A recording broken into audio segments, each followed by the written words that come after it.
Maoism, माओवाद, जिसको एक बार डॉक्टर मनमोहन सिंह जब प्राइम मिनिस्टर थे उन्होंने कहा था greatest internal security threat that the nation is facing.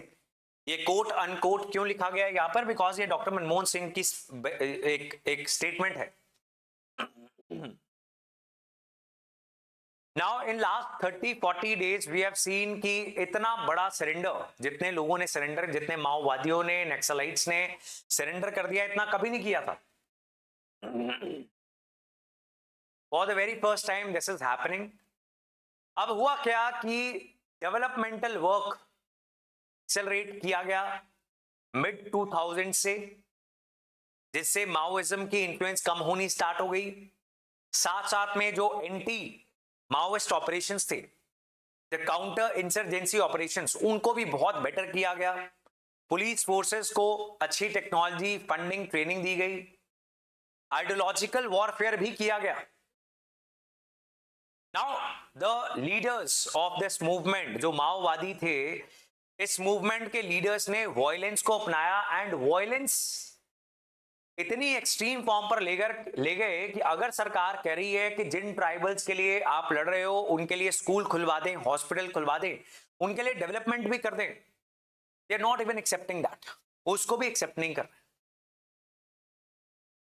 So obviously when you are behaving like that, the tribals are watching and then they know कि हमारी साइड कौन है, हमारी क्वालिटी ऑफ लाइफ, हमारे बच्चों का जीवन किस साइड पर रहने पर बेटर होगा। जब ये लोगों को क्लियर हो गया और फिर काउंटर इंसर्जेंसी ऑपरेशंस बहुत ही एग्रेसिव कर दिए गए और एक डेडलाइन दे दी गई, that led to the end of this movement. So we can say 31 of March भी नहीं आएगी, जो होम मिनिस्ट्री का एक डेडलाइन है। 31 मार्च 2026 तक खत्म कर देंगे सारा माओवाद, वो भी लगता नहीं है आएगा।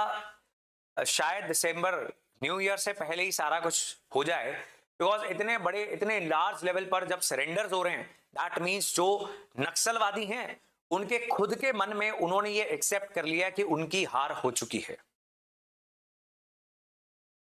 नाउ अगर कुछ लोगों को, कुछ लीडर्स को प्रॉब्लम थी कि जिस प्रकार देश ट्राइबल्स को ट्रीट कर रहा है, या फिर उनको विकास नहीं पहुंच रहा, या फिर विकास जैसा पहुंचना चाहिए वैसा नहीं पहुंच रहा, तो उनको ऑर्गेनाइज होकर सरकार को क्रिटिसाइज करना चाहिए था, ट्राइबल्स की पार्टी बनानी चाहिए थी, या फिर सिविल सोसाइटी ऑर्गेनाइजेशंस बनानी चाहिए थी, प्रेशर ग्रुप्स बनाने चाहिए थे, सरकार के ऊपर प्रेशर डाला जा सकता था। और मिडिल पाथ क्या कि सरकार से जो करवाना चाहते हैं वो करवाने के लिए प्रेशर बिल्ड किया जाए। जब आपने हथियार उठा लिए और जब आपने कहा कि ये लोग तो कर ही नहीं सकते, ट्राइबल्स का और जो दबे कुचले वंचित वर्ग के लोग हैं उनका विकास ही नहीं कर सकते, अब तो जब हमारी सरकार आएगी तभी कुछ हो पाएगा, तब तक अगर हजारों ट्राइबल्स मरते हैं तो मरने दो। तो आपने ऑलरेडी ऐसा रास्ता अख्तियार कर लिया which is having no end, वो डेड एंड ही है, वो खाई की ओर ही जाता रास्ता, right. So if anybody asks us कि अगर कुछ लोगों को ऐसी भावना थी कि ट्राइबल्स के साथ न्याय नहीं हो रहा तो उनको क्या करना चाहिए था, तो उनको प्रेशर ग्रुप बनना चाहिए था, सिविल सोसाइटी ऑर्गेनाइजेशन के रूप में काम करना चाहिए था, वो डेमोक्रेटिक प्रोसेस में पार्ट ले सकते थे, वो इलेक्शंस लड़ सकते थे, इलेक्शंस को इन्फ्लुएंस कर सकते थे।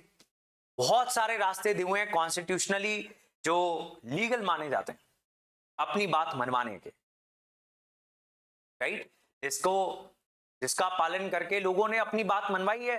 For example there was a political party Telangana Rashtra Samithi, उसने एक नया स्टेट बनवाया, कई दशकों तक एक मूवमेंट चलाई। सिमिलरली झारखंड मुक्ति मोर्चा ट्राइबल्स की ही पार्टी है, जिनको लगा कि बिहार में जो आदिवासी लोग हैं उनके साथ न्याय नहीं हो रहा, इसलिए उनको एक अलग स्टेट चाहिए, उन्होंने झारखंड बनवा लिया। तो ऐसा नहीं है कभी डेमोक्रेटिकली कोई बात नहीं मानी गई। गुजरात और महाराष्ट्र कैसे बने, वो भी ऐसे ही बने।